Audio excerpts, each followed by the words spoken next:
ભારત આજે વિશ્વના સૌથી ઝડપથી વિકસતા અર્થતંત્રમાં એક છે અને ગુજરાતના સુરત, રાજકોટ જેવા શહેરો હવે વૈશ્વિક નકશા પર તેજીથી ઉભર્યા છે. નમસ્કાર, પ્રાઇમ ડીબીમાં આપનું સ્વાગત છે.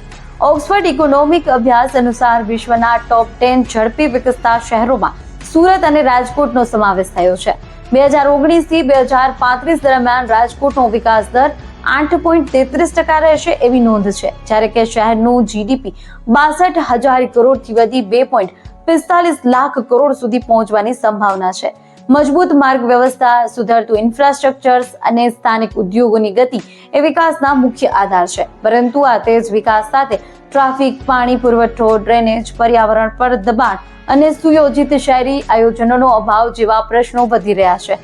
સુરતનો વિકાસ રાજકોટ માટે પ્રેરણારૂપ છે, પરંતુ આ વૃદ્ધિ ટકાઉ બનાવવા માટે પારદર્શક નીતિ, આધુનિક સુવિધાઓ અને કુશળ માનવ શક્તિ જરૂરી છે. રાજકોટ ટોપ 10 માં સ્થાન મેળવી ચૂક્યો છે. હવે પડકાર છે વિકાસ આંકડા નહીં, જીવન સ્તર સુધારે ત્યાં સુધી પહોંચે.